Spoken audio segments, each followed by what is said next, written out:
Hello friends, welcome back to the channel. इस video में हम लोग बात करने वाले हैं कैसे आप स्टूडेंट्स के एलओसी के डेटा पे करेक्शंस कर सकते हैं। वीडियो का एंड तक देखिएगा ताकि आपके सारे कंफ्यूजन दूर हो पाए। सीबीएसई ने रिसेंटली न्यू सर्कुलर अपडेट किया है जिसके थ्रू उन्होंने बताया है कैसे आप स्टूडेंट्स के डेटा पे करेक्शन कर पाएंगे 2025 में। ठीक है।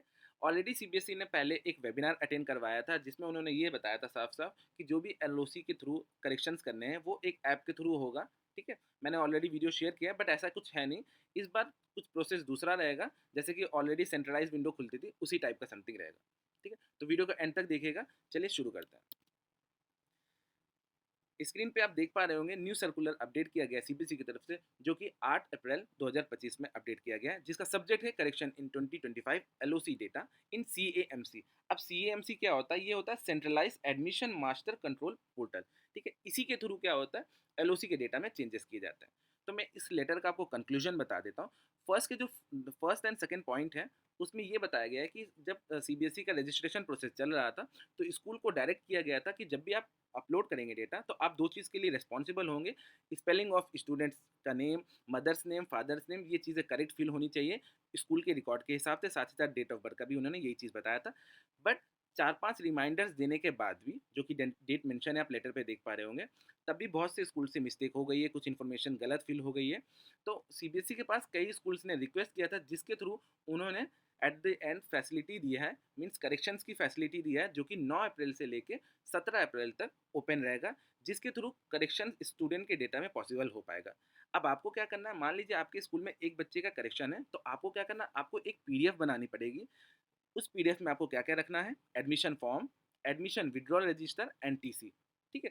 ये तीनों चीज़ों का आप क्या पीडीएफ बना के रखेंगे, और सेम चीज़ सीएमसी के पोर्टल में डेटा एंट्री के साथ में आप इसे भी अटैच करना ज़रूरी रहेगा।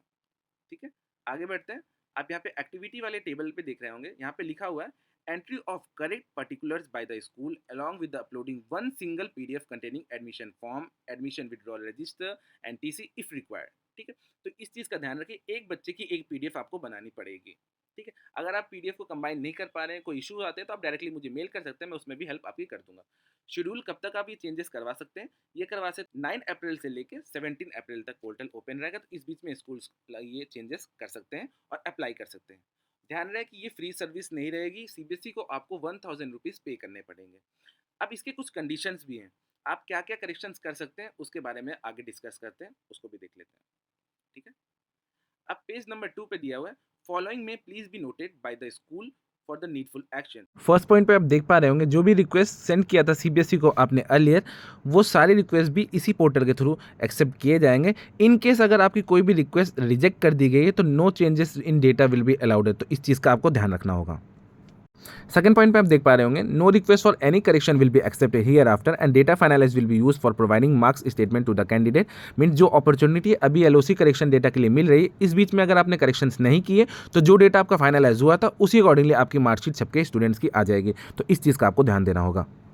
थर्ड पॉइंट पे देखिए, complete change of name of candidate and parent name will not be permitted. मैंने पहले ही बताया। ठीक है। पूरा नेम चेंज नहीं होगा, कुछ माइनर चेंजेस कर सकते हैं, लाइक किसी का टाइटल नहीं है तो आप टाइटल ऐड कर सकते हैं, किसी की स्पेलिंग में मिस्टेक है आगे पीछे कर सकते हैं, इस सारी चीज़ें कर सकते हैं। ठीक है।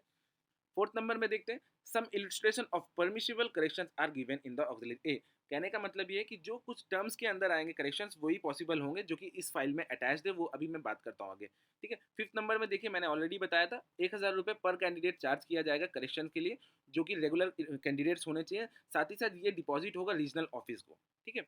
Six number, it is inform that no correction whatever be एंटेड by the CBSE after this opportunity. कहने का मतलब सिंपल सा है, इसके बाद में जो अभी ये पोर्टल खुलेगा, इसके बाद में एलओसी का कोई भी डेटा में करेक्शंस आप नहीं करवा पाएंगे। तो इस चीज़ का ध्यान रखें, सबसे पहले आपको इसी चीज़ को करना होगा, क्योंकि बहुत दिन से सब लोगों की क्वेरीज थी, बहुत सारे कमेंट्स मेल्स आ रहे थे कि कब करेक्शन विंडो ओपन होगा, तो अब वो कल से ओपन हो जाएगा। ऑलराइट, अब देखते हैं क्या क्या चेंजेस हम करवा सकते हैं।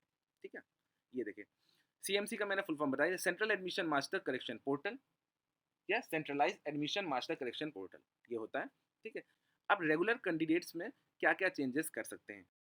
फर्स्ट पॉइंट पे आप देख पा रहे होंगे, मदर्स या फादर्स का नेम इंटरचेंज हम कर सकते हैं, तो एक्शन बाई आरओ पे आप देख पा रहे होंगे लिखा हुआ है परमिटेड, मींस ये चेंजेस एप्लीकेबल हो सकते हैं। सेकंड पॉइंट पे लिखा हुआ है name correction for candidate and mother's father name, means candidate के नेम में और मदर्स फादर के नेम में कुछ ही माइनर करेक्शन परमिटेड है, मीन्स कंप्लीटली आप नेम करेक्शंस नहीं कर सकते हैं। मान लीजिए किसी की स्पेलिंग मिस्टेक है मदर फादर के नेम में या स्टूडेंट्स के नेम में, वो चेंजेस करे जा सकते हैं। ओके, थर्ड पॉइंट पे आप देख पा रहे होंगे father mother name completely change, means mummy papa का नाम आप कंप्लीटली चेंज करना चाहते हैं तो वो परमिशन अलाउड नहीं है। तो जो भी चीज़ें नॉट परमिटेड लिखा हुआ है उस चीज़ के लिए आप इस कैटेगरी पे बिल्कुल भी अप्लाई ना करें, वरना आपके 1000 भी जाएंगे, साथ ही साथ आपकी एप्लीकेशन रिजेक्ट हो जाएगी।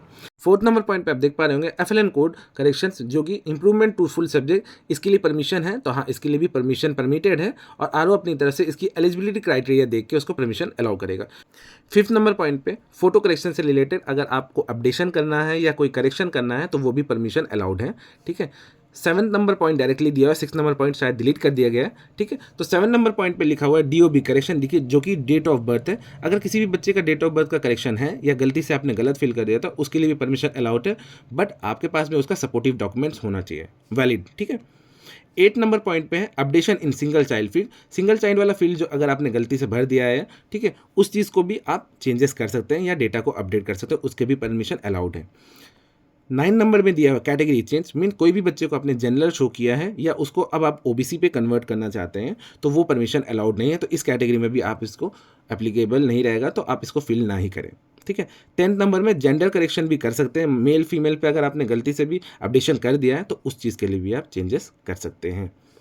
आई होप इस वीडियो की हेल्प से आप जान पाए होंगे कि स्टूडेंट्स के डेटा पे आप क्या क्या करेक्शंस पॉसिबल हैं, क्या क्या चेंजेस कर सकते हैं। इन केस अगर आपको कोई भी डाउट है या कोई भी चीज़ आपको समझ में नहीं आई तो आप डायरेक्टली मुझे मेल कर सकते हैं, जो कि मैं डिस्क्रिप्शन बॉक्स में दे दूंगा। और अगर आपको वीडियो अच्छी लगी हो, इन्फॉर्मेटिव लगी हो, तो please like and subscribe to my channel. मिलते हैं नेक्स्ट वीडियो में। Thanks for watching.